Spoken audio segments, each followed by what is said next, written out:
In the extensions, there's one that I didn't talk about, but that's the coolest one if you want to create your own extension and if you're lazy like I am. So that's the pyRevit Bundle Creator extension, the first one here. Just enable it. And that's a new tab that's going to pop up. And it has only one button. And that specific button allows you to create not any kind, but most of the main kinds of buttons in the same toolbar.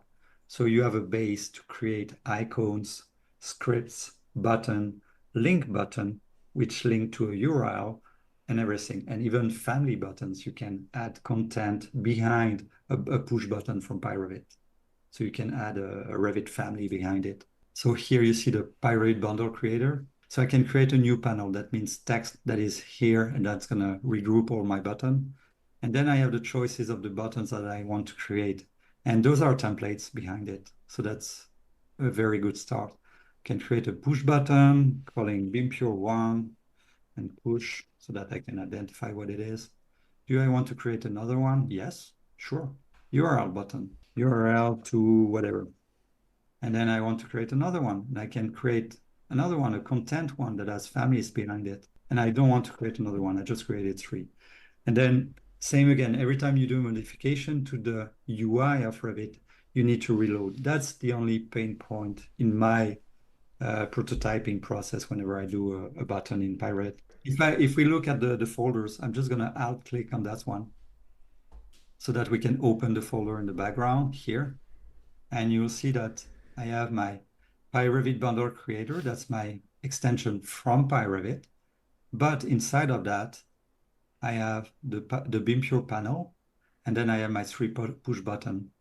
I have a push button, a content button, and a URL one. And behind that, I have some code.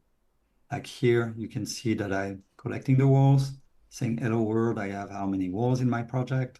I also have the icons prepared for that. I'm just going to try the push button to show you what it does. It just basic code behind, just collect the walls numbers, and that's it.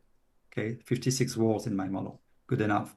After that, I have this one, which is a content button. Content meaning a Revit family. So I'm just going to zoom out a bit, just remove the scope box because I know we have big families behind that. If I just click on it, it's going to load my family that is attached to it.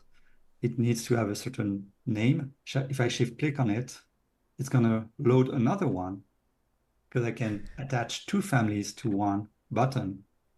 So that means that you can have your library specific to, I don't know, interior design, all design into a toolbar like that.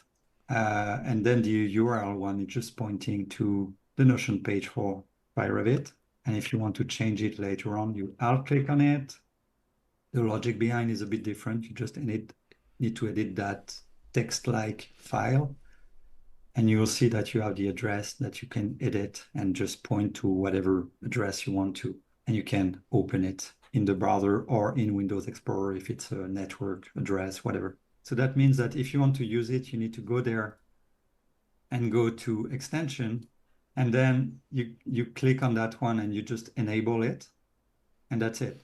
And if you want to reuse those buttons later on somewhere else, now that you have the structure of the folder, well, you can just take it anywhere you want. You just take that, you bring it into a different BIM Pure or bring it into a BIM Pure extension folder, and you just do whatever you want.